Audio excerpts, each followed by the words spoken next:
which was originally a Fanny and a Hilda, so it looks like they're flexing. They're showing how deep their pockets are. Coach Arcadia, Coach Action. You know, Leo, it feels like we're watching a rematch from Game 1, right? Like the fact that Blacklist has already drafted exactly the same thing. But I hope the last two picks will surprise us, right, Leo? But Arashi, looking at the draft coming up from RRQ, are you expecting something like a Fanny to come back up again? But I think it's up to Blacklist International to ban that Fanny away.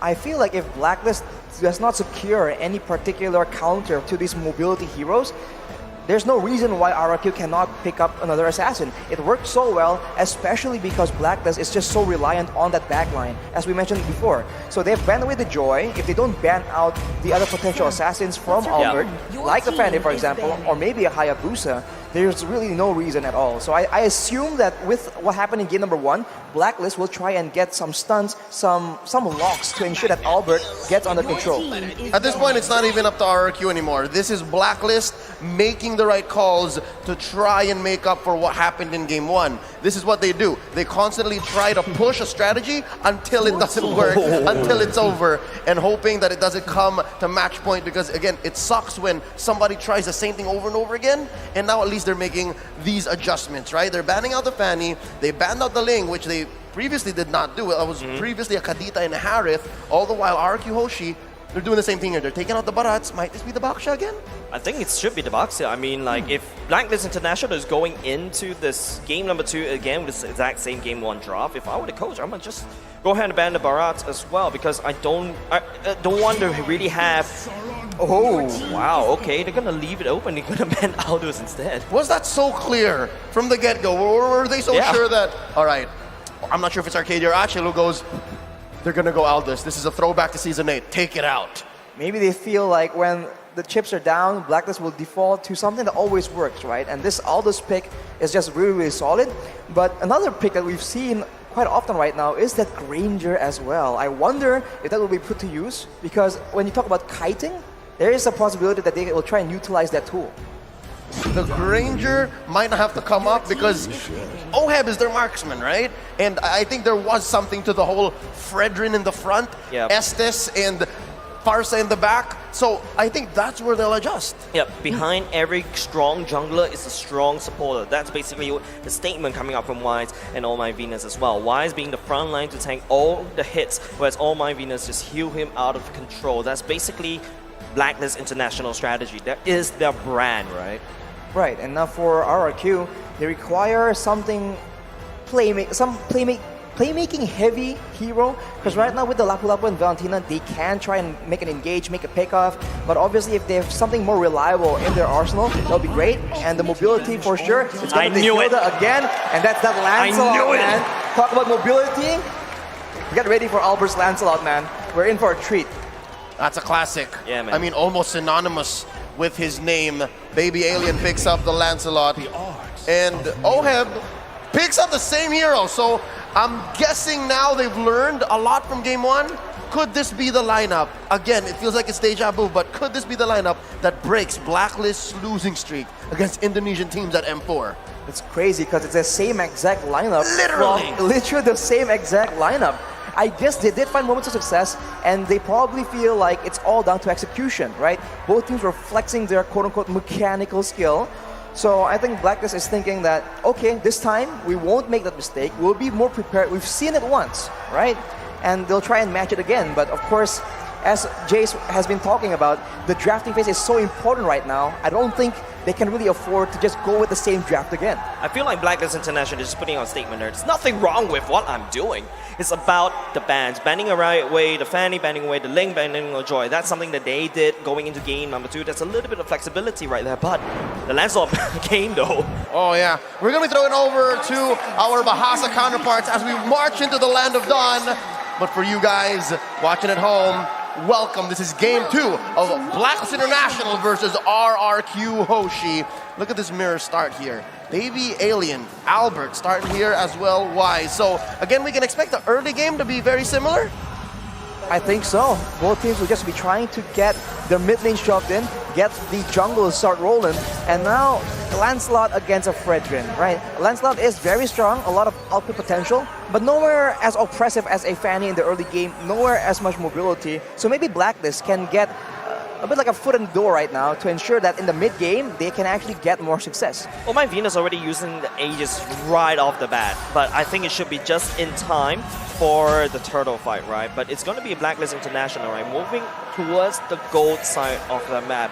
You want to make sure that Scarlet doesn't get the farm, make sure that OHEB gets enough pushing power. Oh, the flicker from Haji there, so that's off timing, at least for this first turtle. But then again, if game one is any indication, they're going to take their time with this turtle. I'm expecting at least maybe a purple delay play from Albert, and again, Wise is also taking his time, so we'll see if that timing falls into a place. 30 seconds until this first turtle spawns. That 1v1 between the Glue and the Lapu Lapu, we've seen it so much here at M4 so far. I'm thinking, what's Clay to steal? Oh, Albert coming in. No, I don't think there's anything you can do. Haji just go into, pigeon form, just fly away. It doesn't really matter. He doesn't really care. Doesn't really care, but right on the top side, you can see RRQ pressuring the other side of the lane to try and make sure during the turtle take they have a lead. But even R7 now already very dangerously low. But Clay gets smacked with the Appraisal's Wrath. That damage though, I wasn't expecting that. I was like, okay, I think he should be okay. Clay was playing with fire there. I mean, if you were standing in front of Wise to get enough stacks to trigger Appraiser's Wrath that quickly, this Lord is just free for Blacklist. There seems to be a free Lord. Turtle. Turtle. We're jumping the guns right here, ladies and gents. Exactly. Deja vu, that's what it does, right? Deja vu. We're ready for that late game already. But fortunately for both teams, the jungle has been relatively safe, but I have the feeling at level 6 or 7, that is about to change. Both teams understand that in the mid game, they have their own relative weapons in this fight, right? Blacklist has sustain and RRQ has burst damage, so we'll have to see how the execution plays in, as Edward actually disrupts Albert yet again. Haji going in for the airstrike, gets cancelled by Bin for now. It's going to be Bin that got stuck on 3 people, but Bin will not be able to survive for now. It's going to be Clay. It's leaning up towards, I'm not sure what he's going to do, but at the same time there's a fight happening out and actually using the Panda execution to drive on away, but Edward will be able to follow him. 2v1 here, Agent Zero walks away with impunity. No punish from RRQ Hoshi. Blacklist already 1,000 gold ahead here, 3 minutes in. A lot of outer church shields here taken out, so that means gold for OHEB up top. 3v3. Who's going to engage first? Oh, both are skittish to do it. Both are skittish to do it because I think both don't really have a solid engage tool. Right now, it just seems like that is the play being made by Bin. Oh, that's a lot of damage coming up from Bin. At the same time, it's going to be, my Bin is actually healing. The Torn Apart Memory doesn't do any other damage from the side. Oh, at the same time, will actually try to push forward. He's biting that mayhem. Bit more than he could chew. He has to fall for his greediness. The Filipino sniper gets punished hard there. Arashi, you were saying. The Blessing of the Moon Goddess getting stolen by Clay allows them to sustain through the Feather Airstrike, and afterwards, it's just too much greed, but it's going to be the same story from Blacklist. Bin, may have been involved. It's the same thing, but technically speaking, if you combine those 2 fights, but hold on a second, Wise. Oh no, he actually catches the taunt on top of Skylar, and he'll be no more. It's going to be Edward picking up a double kill at the same time. R7 coming in for the flank at the same time, but will not be able to find anything for now. Blacklist stabilizes. It's a 5v4 situation with the second turtle spawning already. Still 2k ahead. Blacklist International, Wise pulling it away. Arashi, is this going to be a problem? Because I'm looking at RRQ's lineup just now. I just noticed it's only Clay who's dealing magic damage. I mean, Vartan has a lot of magic damage, but on the note of damage, that is R7 getting taken out as well. Later on, it's going to be very easy for Blacklist to itemize against RRQ. And right now, it seems that they're having problems all across the map. I think Albert is having a lot of problems. That is not a statement right there. Using the Thorn Rose, Edward possesses the machine. This is just a tough situation for RRQ. Everyone on the side of Blacklist are just too tanky, and they are abusing it right now. They're standing in front of towers, but look at R7 going in alone. Going alone is indeed the damage reduction coming in, but here comes the one for the Slay as well. But oh my goodness, actually healing. Haji is actually letting a fire on top of the drop of RRQ. It's up to Skyler trying to clean up. Blade coming in with the hunt, and will be able to pick up the double kill at the same time. Now Oh My Venus has to run away. They're trading 2 bodies for a push down bottom, and the Queen stands alone. Arashi, tell me what is this going to do for the economy for Blacklist? Are they going to maintain this lead, or was that going to bite them in the behind later on? That seems like a bad decision. They have still quite a big lead. They're able to get the tower in the bottom side as well. But of course, if they keep trading kills like this, eventually the team with the better late game is going to win. And I can't help but feel that with a carry on your team, right, it's going to be very scary trying to deal with him in the late game. Of course, Haji on the Farsa can just zone away Skylar in these big fights, but we've seen how chaotic the fights can get. So Blacklist needs to be very careful and make sure that they don't let RRQ get anything back. Yeah, man, RRQ are doing what they can because this is Lancelot's debut. Vin, obliges. Oh, the big burst, not enough. Unfortunately, we're going to Oheb will be the one that takes down Bin. Trading for the Roman for now. RRQ. It's going to be actually Clay that trying to heal up Skylar, but Edward is coming for the flank. He's looking for the food, and he's going to go into a split. But Oheb snipes him down. 2 for 1. Oh my Venus falls. I'd say with Turtle 10 seconds away, you have Clay out of the picture here. Blacklist has an advantage. It's a huge advantage, and now Albert, he might try and go for a flashy play. Is it worth it though? There's so much burst damage in the hands of Blacklist. It's going to be very risky for him to even try anything. He might just be forced to let it go, but Edward will not let him go. Something to note as well, in the roughly 7 minutes that this game has elapsed, RRQ have not pushed a major objective yet. A lot of damage coming over to Edward. He's just really trying to breach his first skill at the same time. Wise Horns going in.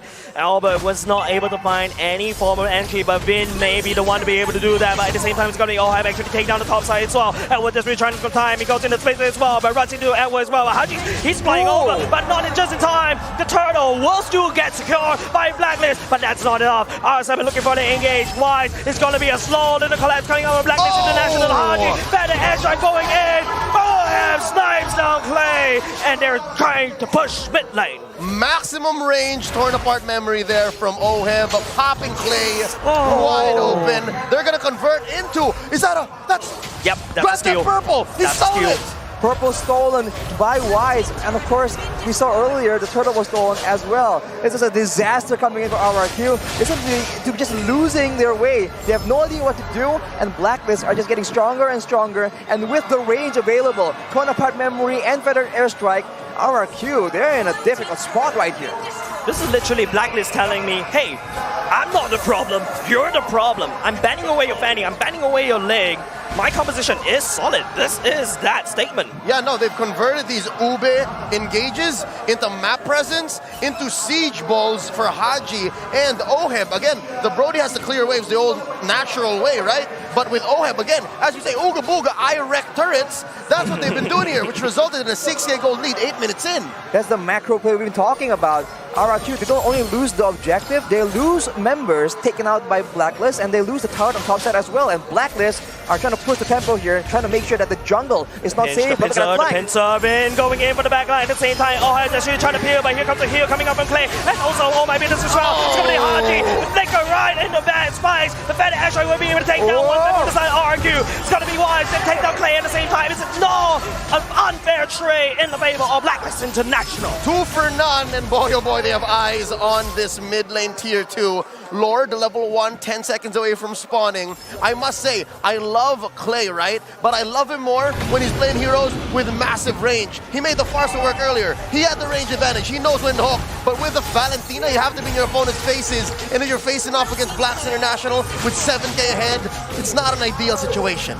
If you're a squishy character right now, no, the fight. Oh, the fight ensues as well. Vin managed to catch Haji for now. It's going to be, oh my goodness, to take down R7 at the same time. The damage coming up on Oheb. The door to bomb memory coming out. We'll be able to input Vin into a body bag. Arashi, you were saying if you're squishy, this is what happens right here. Exactly. Burst damage coming in from all directions. Even Edward can delete you if you're too careless. And if you're not Clay and Skylar and Albert, they are all squishy and they are powerless to try and stop Blacklist from taking these objectives. Did you see just Wise soloing that Lord on his own? I did. I mean, it was off cam. It was on a small little screen, but yeah, I did. Yep. The world did. That's just how dominant Blacklist is right now. 9K gold lead. We saw that they had an advantage in the previous game, but not like this. Look at the items right here. For Haji, with the Divine Glaive already prepared, that's a lot of burst damage. And if you are trying to just melt down this Edward on this blue, there's just not enough items. Poison Sight and Golden Staff done for a Skylar, it won't be enough to just break through the Dominance Ice and the two Kiras as well. Everyone across the board, say for Haji, has physical damage reduction.